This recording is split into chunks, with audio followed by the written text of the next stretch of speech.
अब हम लोग आगे पढ़ते हैं। जहाँ तक पढ़ चुके हैं उसके आगे का चैप्टर है। आइए विभाजन सूत्र। विभाजन सूत्र के बारे में समझिए।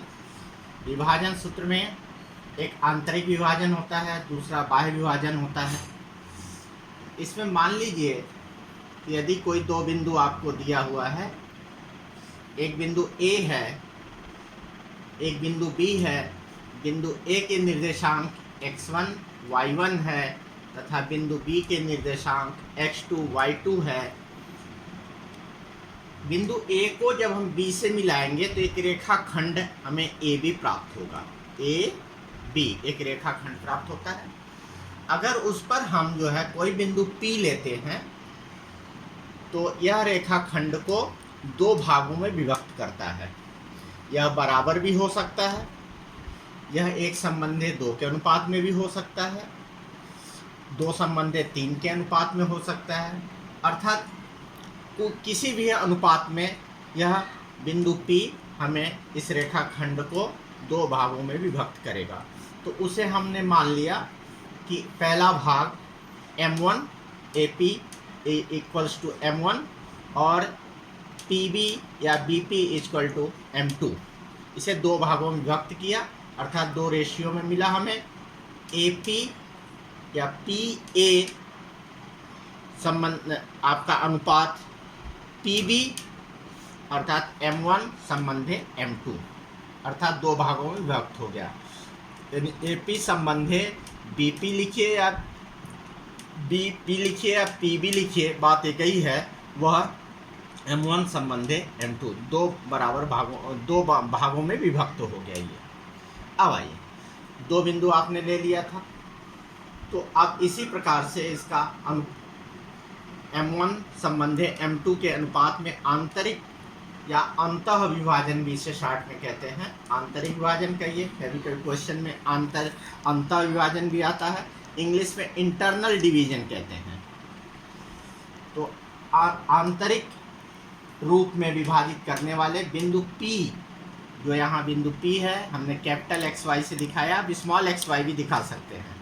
तो बिंदु P कैपिटल XY के निर्देशांक क्रमशः M1 x2 plus M2 x1 upon में M1 प्लस M2।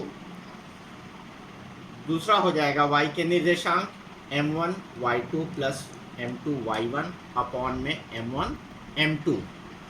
यह जो मैंने ऐसे कर्ली ब्रैकेट करके दिया है, एक कैपिटल X है, अर्थात बिंदु P के X के निर्देशांक है, और जो कैपिटल Y से दिखाया है ये जो है आपका बिंदु P के Y के निर्देशांक है।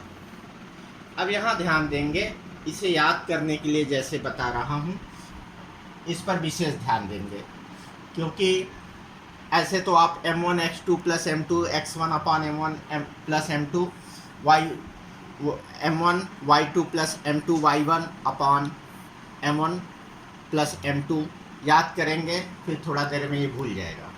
तो एग्ज़ाम तक याद रखने के लिए या लाइव बार याद करने के लिए मैंने इसमें आपको एक चीज़ दिखाते हैं।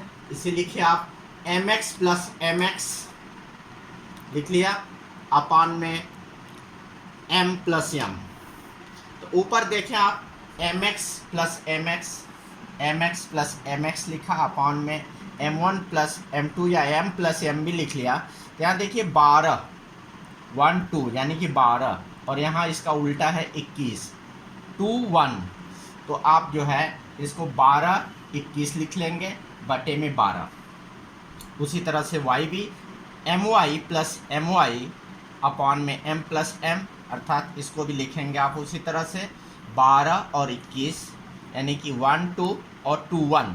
तो जैसा कि त्रिभुज का क्षेत्रफल निकालना था या चतुर्भुज का क्षेत्रफल निकालना था, दोनों में मैंने तरीका आपको दो सूत्रों का, उसमें त्रिभुज का भी क्षेत्रफल निकालने के लिए 2 सूत्र बताया था, चतुर्भुज का भी क्षेत्रफल निकालने के लिए 2 सूत्र बताया था। दोनों में लिखने का तरीका हमने सिखाया था आपको। अगर उस तरीके को आप याद रखेंगे तो याद रहेगा। तो ये बात समझ में आ चुका होगा। अब यदि यही बिंदु हमारा जो P है, ये बिंदु जो P है, अब यह रेखाखंड ए बी पे 9 का कहीं बाहर बिंदु है, ये मैं रेखा खींच दिया हूँ, पहले बिंदु आप देखेंगे बिंदु बाहर है, तो इसको हम बाह्यता विभाजन कहते हैं।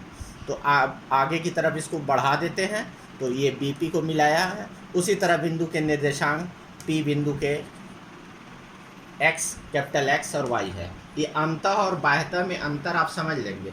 अंतः में क्या है कि उसी रेखाखंड पर वो बिंदु है जो किसी अनुपात में विभक्त कर रहा है, m1 और m2 के अनुपात में।